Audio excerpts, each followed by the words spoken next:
están sembrando la crisis del mañana y del pasado mañana, porque serán los sucesores. Nosotros dejaremos a nuestros hijos en una situación mucho peor que la nuestra. Hemos avanzado y mucho para aliviar las desigualdades entre nuestros países y así lo hemos hecho, otorgándonos el marco de la Agenda 2030 para el Desarrollo. Pero la lucha no está ganada. La riqueza por habitante es 50 veces superior en los países de la OCDE con respecto a los países menos avanzados. ¿Pensamos realmente que a largo plazo vamos a poder forjar así una estabilidad y un equilibrio con tal situación? Por supuesto que no. Nos toca actuar. Y precisamente por eso, como yo ya anuncié el año pasado aquí en esta tribuna, decidí llevar la ayuda pública al desarrollo de Francia a 1.000 millones de euros desde el año 2019. El crédito humanitario también aumentará en un 40% en nuestro país. Por esa razón, la lucha contra las desigualdades será la prioridad de la presidencia francesa de la cumbre del G7 en 2019. Francia, después de Canadá, cuyo liderazgo saludo aquí, será la próxima presidencia del G7. Me gustaría poder reformar su formato en profundidad para asociarnos mejor a otras potencias y para poder trabajar en nuevas fórmulas de coordinación. Y aquí, en las Naciones Unidas, quería anunciarlo por primera vez. La Agenda contra las Desigualdades será el programa en torno al cual gira el G7. Por eso, me comprometo a rendir cuentas a los resultados del G7 en Biarritz el próximo mes de septiembre del año que viene. Porque no queremos que sea un club de países ricos el que defina el destino del mundo. Eso es un modelo ya anticuado. Porque el destino de todos y cada uno de los países que lo componen, el G7, está completamente vinculado al sino del resto de los países de esta asamblea. Y es cierto que hoy debemos aliviar ya las desigualdades contemporáneas, porque son la raíz de esos males que denuncié al principio del discurso. Debemos tratar también las desigualdades de destino. Se trata de una aberración moral y además una realidad insostenible. No es aceptable que no se puedan tener las mismas oportunidades en función del país donde uno donde haya nacido, no poder ir a la escuela porque es mujer o no poder tener acceso a cuidados médicos básicos. Contrajimos aquí un compromiso el año pasado y lo hemos respetado junto con el presidente de Senegal. La Conferencia de Financiación de la Alianza Mundial para la Educación, en febrero, en Dakar, permitió conseguir 2.500 millones de dólares de financiación para desarrollar el acceso a la educación en el mundo. Se trata de una cantidad sin precedentes. Francia ha multiplicado por 10 su contribución. La movilización del G7, ya iniciada bajo presidencia canadiense, nos permitirá, ojalá, ir más lejos. Nos encontramos en un momento de inflexión, en el momento en el que quizá seremos capaces de estar a la altura del desafío. Hay 600 millones de niños que están fuera de las aulas y hay que escolarizarlos de aquí a 2030, de los cuales 444 millones de africanos. ¿Acaso nos vamos a dotar de los medios para conseguirlo? ¿Vamos a dotarles a ellos de los medios para que puedan contar con una base sólida que les permita ser los agentes de su vida, de una vida fraterna en el mundo del mañana? Si no lo hacemos, ¿qué mundo vamos a dejar? Por eso he comprometido a Francia en esta lucha.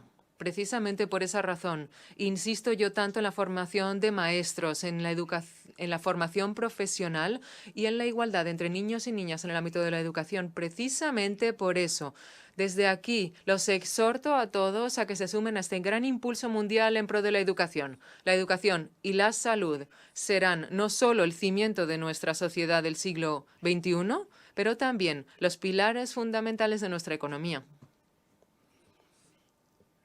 Debemos igualmente luchar arduamente contra las desigualdades ligadas al género. Para mí, en Francia, la igualdad entre los sexos es uno de los principales ejes de mi mandato y quiero desde aquí que se convierta en una causa mundial. Las mujeres y las niñas son las principales afectadas por la pobreza, los conflictos, las consecuencias del cambio climático.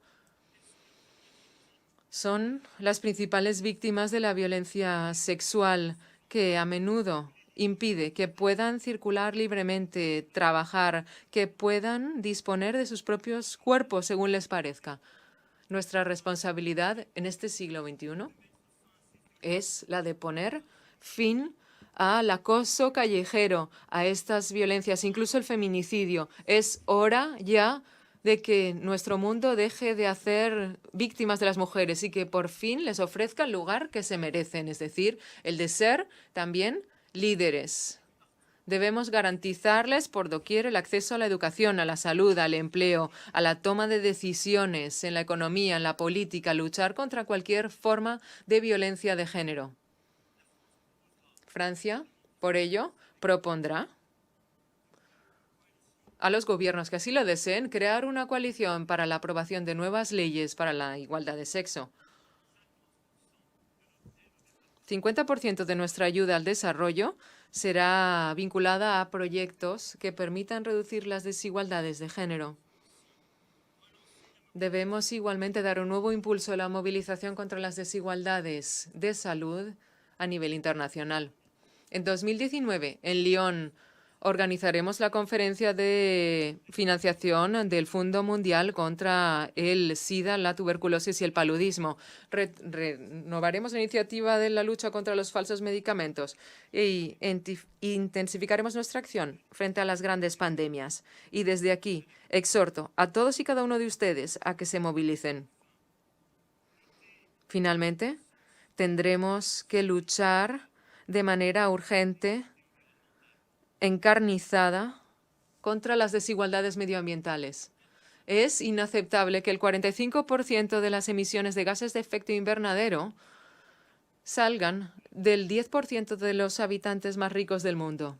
Tampoco es eficaz, como ocurre con la energía solar, que los países que más potencial tienen y más necesidades tienen sean precisamente aquellos que carecen del acceso a las tecnologías adaptadas. Tampoco es insostenible que 100 millones de personas se vean condenadas de aquí a 2030 a vivir en una situación de pobreza abyecta en caso de que no consigamos mantener y cumplir con nuestros compromisos contra el cambio climático.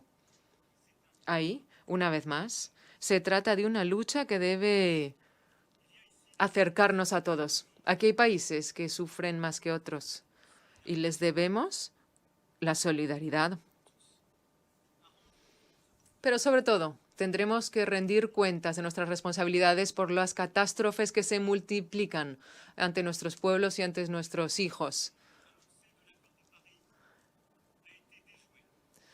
Por desgracia, el Acuerdo de París, o mejor dicho, el Acuerdo de París ha podido mantenerse en pie a pesar de los malos augurios y a pesar de la decisión de Estados Unidos de retirarse. Pudimos hacer frente a todos los fatalistas.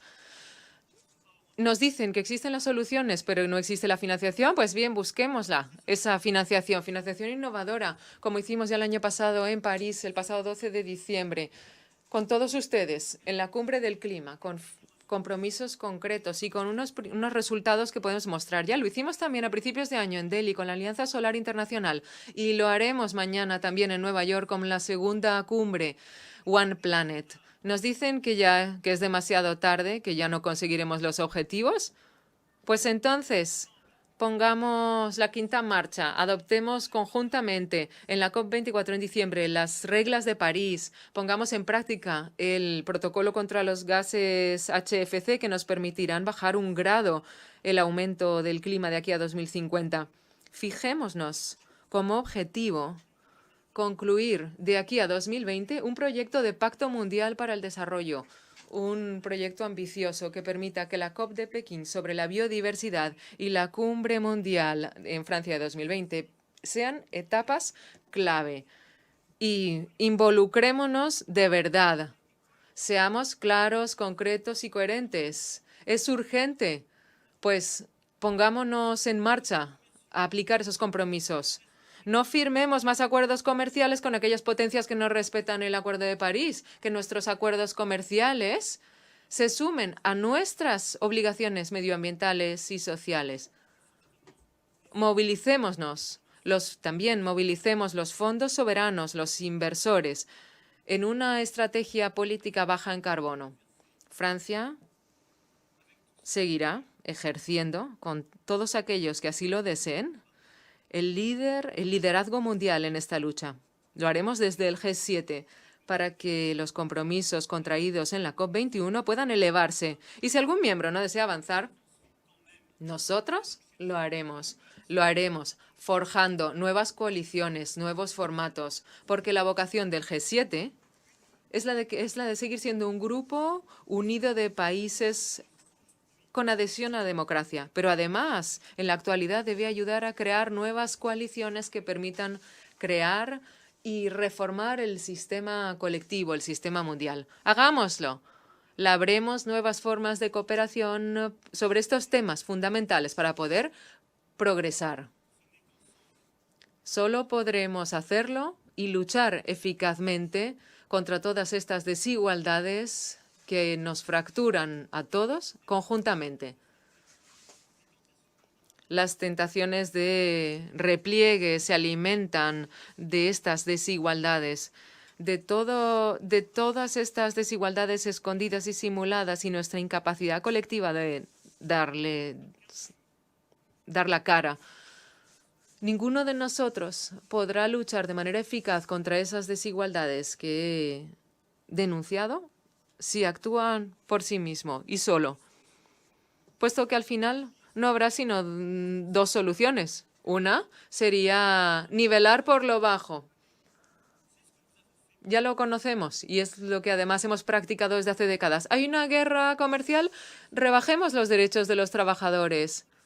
Alimentemos aún más las desigualdades para intentar responder a nuestras dificultades comerciales y a que nos ha llevado a un ahondamiento de las desigualdades en nuestras sociedades y a esta situación que estamos viviendo.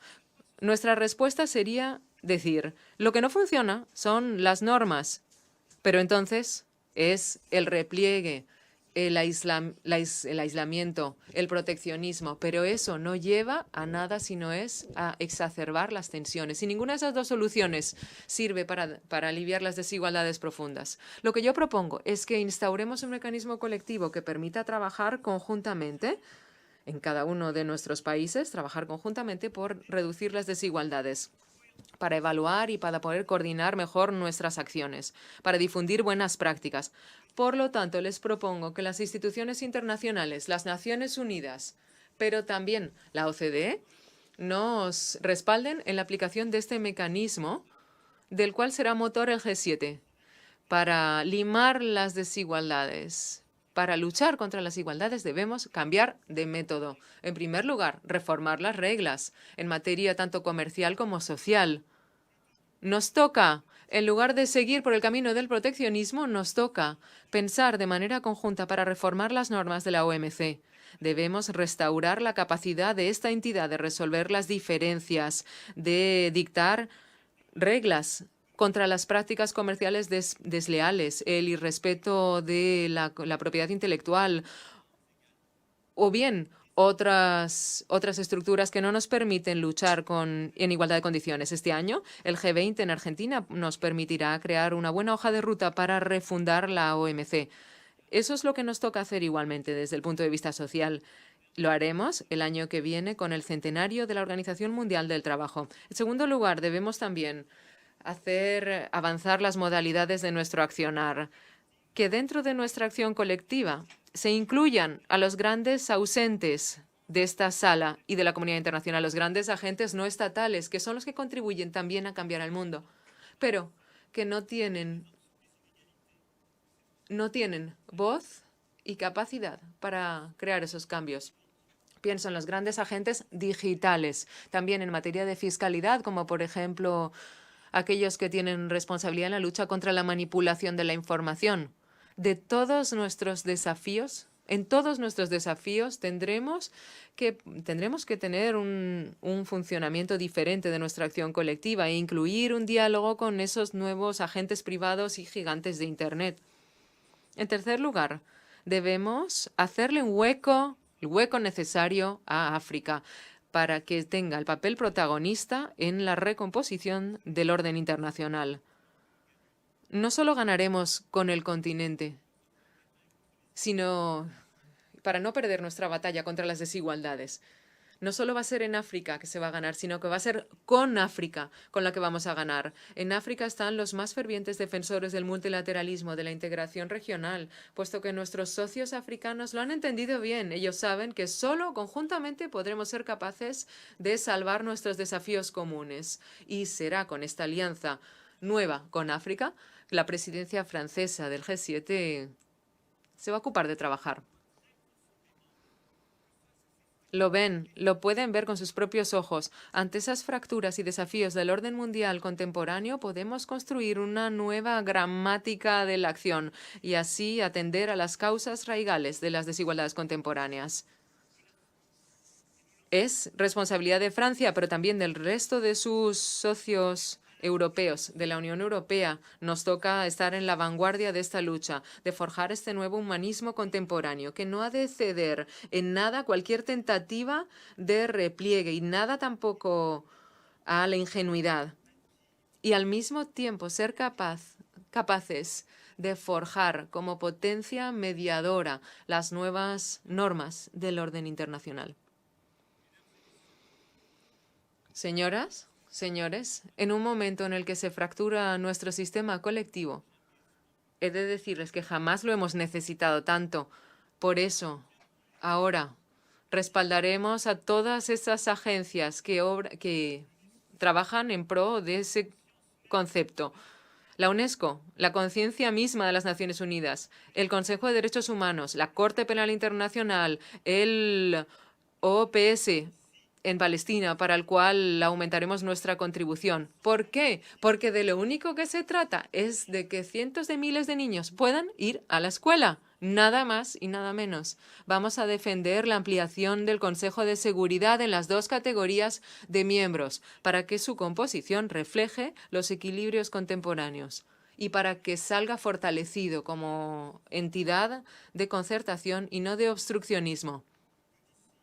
Nos comprometemos a que de aquí a finales de año esta Asamblea General, en esta Asamblea General, 2/3 de sus Estados miembros puedan respaldar el nuevo marco para el derecho al veto en caso de graves crímenes. Queremos defender también a todos aquellos trabajadores humanitarios que protegen a los civiles sobre el terreno. Queremos negociar uno por uno los accesos humanitarios en todos los escenarios bélicos. Recordemos que con el 70º aniversario de la Declaración de 1948, que los derechos humanos no son un hecho cultural o valores revocables, sino que son un acervo jurídico irrevocable consagrado por las instituciones internacionales que consintieron libremente todos los miembros de esta Asamblea. Recordemos que su universalidad no es contraria a la soberanía de los pueblos, sino que es la única condición sine qua non para conservar y para ejercer los derechos. Francia no fallará para que el mundo no olvide que el caos de los nacionalismos siempre conduce al abismo. Para que no se olvide que las democracias son endebles si carecen de la valentía para defender sus principios y que los resentimientos acumulados también pueden llevar, y así ha pasado en 2 veces en el espacio de una vida humana, al brote mundial de la violencia. Les estoy hablando de nuestra propia experiencia. En unas semanas, el 11 de noviembre de 2018, se reunirá el Foro de la Paz en París. Será la oportunidad para dar un nuevo paso adelante de inteligencia y de valentía, para volver a reunirnos en torno a lo que nos une. Ha de ser la ocasión de renovar nuestros votos unidos por las tragedias vividas en el siglo XX. Tenemos que preservar a las generaciones futuras del flagelo de la guerra. Yo quisiera que junto con nuestros homólogos asumiéramos conjuntamente las nuevas responsabilidades para poder dibujar cuál será la vía de acción concreta en servicio de la paz durante ese foro. Lo sé. Sé que muchos quizás estén cansados del multilateralismo y sé que en un mundo en el que hay choques entre las formaciones y en un momento en el que quizá sin complejos hemos entrado en una sociedad del espectáculo para decir las peores barbaridades. Sabemos que eso es lo que parece estar de moda, eso es lo que hace las noticias.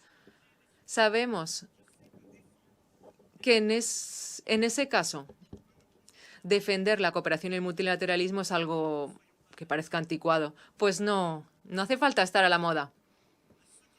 ¿Por qué? Porque se lo debemos a todos aquellos que nos permitieron estar aquí hoy sentados, porque no se olviden de que los genocidios hicieron que estén ustedes hoy aquí. Ustedes nacieron también de esos discursos que hoy aplaudimos. Por eso estamos todos aquí.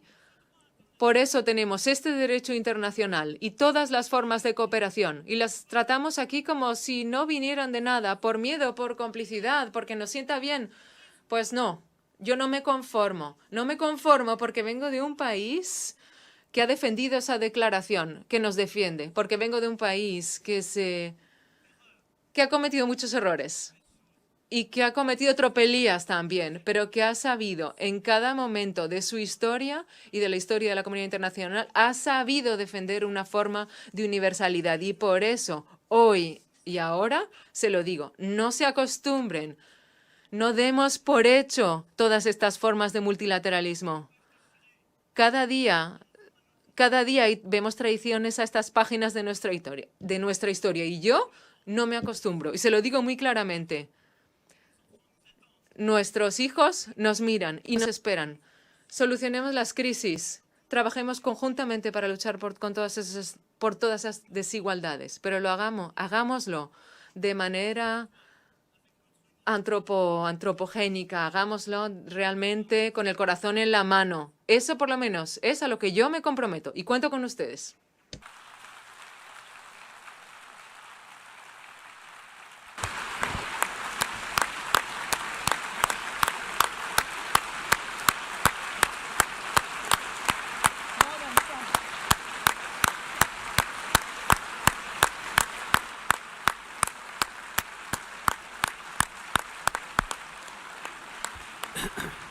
باسم الجمعية العامة. En nombre de la Asamblea General, deseo agradecer al excelentísimo señor Emmanuel Macron, presidente de la República Francesa.